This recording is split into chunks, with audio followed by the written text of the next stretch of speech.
বিগত বেশ কিছুদিন ধরে কিছু পরিচিত মানুষজন বারবার অনুরোধ জানাচ্ছিলেন যে স্যার আপনি একটা এই আগামী নববর্ষ নিয়ে একটা ভিডিও তৈরি করুন, যে নববর্ষ কেমন যেতে পারে।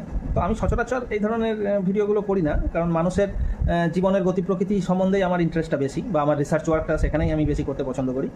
তো যাই হোক, মান্ডেন অ্যাস্ট্রোলজি নিয়ে কিছু কিছু যে ভিডিও করা হয় তার মধ্যে বিভিন্ন রকম আছে, যেমন ধরুন বিভিন্ন সময়ে কোনো জিনিসের মূল্য বৃদ্ধি হওয়া, শেয়ার মার্কেটের আপ ডাউন, যেটা ফাইন্যান্সিয়াল অ্যাস্ট্রোলজি বলি, সেটাও আমি অনেক প্রেডিকশন করি।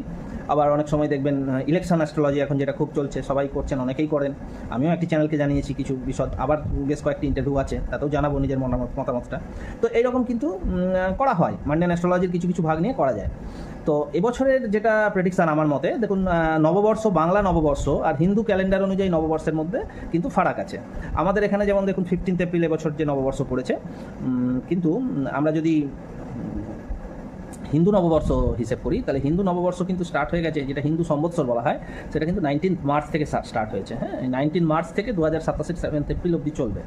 তো এই বছরটা যে সম্বৎসর বলা হচ্ছে সেটা হচ্ছে রৌদ্র সম্বৎসর। এই রৌদ্র সম্বৎসরের কিন্তু একটা বিশেষ তাৎপর্য আছে। এই রৌদ্র সম্বৎসর 60 বছর পরে আবার এই বছরটাতে এসেছে। মানে লাস্ট রৌদ্র সম্বৎসর আমরা পেয়েছিলাম 1966 সালে, 1966, আর এটা 2026, মানে আফটার 60 ইয়ার্স, 60 বছর পরে এই সম্বৎসর আবার ফিরে এসছে। তো এই রৌদ্র সম্বৎসরের এবছরের রাজা হচ্ছেন বৃহস্পতি এবং মন্ত্রী হচ্ছেন মঙ্গল। তা এই বৃহস্পতি আর মঙ্গলের প্রভাবে এবং রৌদ্র সম্বৎসরের প্রভাবে এই বছরটা কেমন যেতে পারে তার একটা পূর্বানুমান আমরা করতে পারি। যেমন রৌদ্র সম্বৎসর ইন্ডিকেট করছে কিন্তু একটা বিরাট ধরনের চেঞ্জেস, জ্যোতিষশাস্ত্র মতে একটা পরিবর্তন, সত্তার আমূল পরিবর্তন হয়ে যাওয়া। কিছু কিছু জায়গায় সত্তার পুরোপুরি পরিবর্তন হয়ে যাবে, সরকারের রাজনৈতিক পরিবর্তন হবে, রাজনৈতিক প্রেক্ষাপটের কোনো বদল হয়ে যেতে পারে। আচ্ছা, এই বছরটাতে কিন্তু রাজনৈতিক হিংসা, রাজনৈতিকভাবে প্রতিদ্বন্দ্বিতা অনেক বেড়ে যাবে মানুষের মধ্যে, মানে ভায়োলেন্স যেটা বলতে পারেন, সেই ভায়োলেন্স কিন্তু সমাজে বৃদ্ধি পাবে।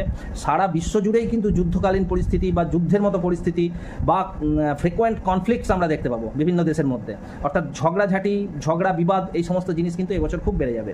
রাজনৈতিক ব্যক্তিত্বরা যারা আছেন তাদের মধ্যে কারুর উপরে কিন্তু কোর্ট কেস বা জেল যাত্রা হতে পারে। কোনো বিশিষ্ট রাজনৈতিক ব্যক্তিত্বদের কারুর ক্ষেত্রে জেল যাত্রার যোগ বা তাদের নিয়ে কোর্ট কেস বা বড় ধরনের কোনো বিবাদ হতে পারে। রাজনৈতিক হানাহানি বেড়ে যাবে। ভোট পরবর্তী আমাদের এই যে 2026-এর যে পরবর্তী ইলেকশন পরবর্তী আছে, এতে কিন্তু এটা ইন্ডিকেট করছে যে ইলেকশন পরবর্তী হিংসা বা হানাহানি বা তার যে প্রতিদ্বন্দ্বিতা, এটা কিন্তু অনেক গুণে বৃদ্ধি পাবে। এবছর যারা সনাতনী অর্থাৎ সনাতন ধর্মে বিশ্বাসী, সেই সনাতন ধর্মাবলম্বীদের এবছরটা কিন্তু খুব ভালো যেতে চলেছে, কারণ সনাতন ধর্মের বৃদ্ধি হবে, সনাতন ধর্মীয় গ্রন্থগুলির চর্চা বেড়ে যাবে। তার মধ্যে আয়ুর্বেদ আছে, জ্যোতিষ আছে, বিভিন্ন বেদের ধর্মগ্রন্থ আছে, বিভিন্ন ইনস্টিটিউশন, সনাতনী ইনস্টিটিউশন অনেক তৈরি হতে পারে। অর্থাৎ সনাতন ধর্ম প্রচার এবছর কিন্তু বৃদ্ধি পাবে এবং সনাতনীরা এই বছর কিন্তু বেশ ফোর ফ্রন্টে থাকবেন। হ্যাঁ, অর্থাৎ ধর্মের বৃদ্ধি বা সনাতন ধর্মের প্রচার কিন্তু এই বছর আমরা অনেক বেশি পরিমাণে দেখতে পাবো। প্যারালালি তার সাথে সাথেই দেশের মধ্যে কিন্তু বিভিন্ন ধরনের প্রাকৃতিক বিপর্যয় ঘটতে পারে, যেমন অকাল বর্ষণ বা অতিরিক্ত বৃষ্টির কারণে কোথাও ফ্লাড লাইক সিচুয়েশান বা বন্যা হয়ে যাওয়া, কোথাও খরা বা ভূমিকম্প হওয়ার মতো সিচুয়েশান কিন্তু হবে। অনেক হানাহানি হিংসা বেড়ে যাবে, এটা তো আমি আগেই বললাম। রাজনৈতিক প্রতিদ্বন্দ্বিতা বৃদ্ধি পাবে, একটা অস্থিরতা বাড়বে, রাজনৈতিক অস্থিরতা বাড়বে, সারা বিশ্ব জুড়েই হবে এটা। সমগ্র বিশ্বে কিন্তু এই যে ওয়ার্ল্ড লাইক সিচুয়েশান চলছে, অনেকে বলছেন যুদ্ধ বিরাম ঘটে যাচ্ছে, কিন্তু যুদ্ধ বিরাম আদৌ ঘটছে কিনা এটাও কিন্তু ভাবতে হবে, যুদ্ধ বিরাম আদৌ হচ্ছে কিনা। হ্যাঁ, কারণ আবার কিন্তু যুদ্ধ শুরু হয়ে যাওয়ার মতো যোগাযোগ দেখা যাচ্ছে। সুতরাং সব মিলিয়ে বছরটা কিন্তু খুব চ্যালেঞ্জিং। জ্যোতিষশাস্ত্র মতে এই রৌদ্র সম্বৎসর, রৌদ্র মানে শিবের রৌদ্র রূপ, রৌদ্র মানে ভয়ঙ্কর, রৌদ্র মানে প্রচণ্ড, অর্থাৎ একটা বড় কিছু পরিবর্তন, বড় কিছু চেঞ্জেস বিশ্বজুড়েই ঘটবে।